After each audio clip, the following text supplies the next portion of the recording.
ఆదికాండము 18వ అధ్యాయము.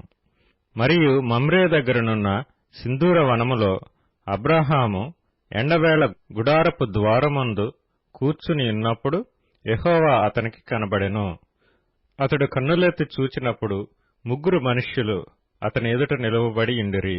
అతడు వారిని చూచి గుడారపు వాకిట నుండి వారిని ఎదుర్కొనుటకు పరిగెత్తి నేలమట్టుకు వంగి, ప్రభువా, నీ కటాక్షము నా మీదనున్న ఎడల ఇప్పుడు నీ దాసుని దాటిపోవద్దు. నేను కొంచెము నీళ్లు తెప్పించెదను.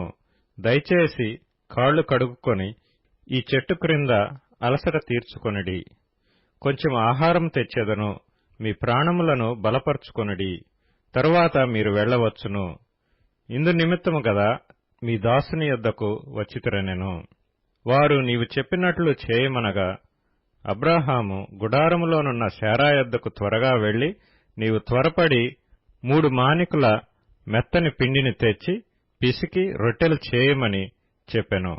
మరియు అబ్రాహాము పశువుల మందకు పరిగెత్తి ఒక మంచి లేత దూడను తెచ్చి ఒక పనివానికి అప్పగించెను.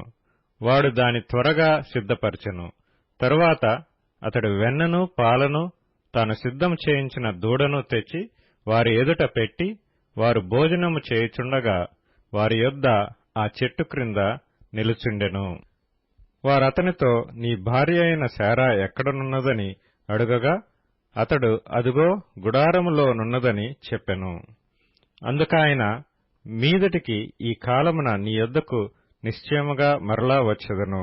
అప్పుడు నీ భార్య అయిన శారాకు ఒక కుమారుడు కలుగునని చెప్పెను. శారా ఆయన వెనుక నుండిన గుడారపు ద్వారమందు వినుచుండెను. అబ్రాహామును శారాయును బహుకాలము గడిచిన వృద్ధులై యుండిరి.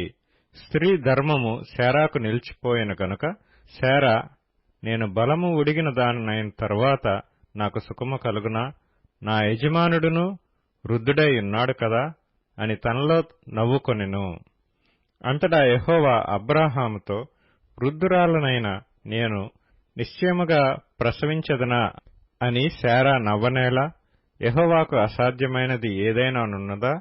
మీదటికి ఈ కాలమున నిర్ణయ కాలమందు నీ యొద్దకు తిరిగి వచ్చెదను. అప్పుడు శారాకు కుమారుడు కలుగుననెను. శారా భయపడి, నేను నవ్వలేదని చెప్పగా ఆయన, అవును, నీవు నవ్వితివనెను. అప్పుడు ఆ మనుష్యులు అక్కడ నుండి లేచి సొదొమ తట్టు చూచిరి. అబ్రాహాము వారిని సాగనంపుటకు వారితో కూడా వెళ్ళెను. అప్పుడు యెహోవా నేను చేయబోవు కార్యము అబ్రాహాముకు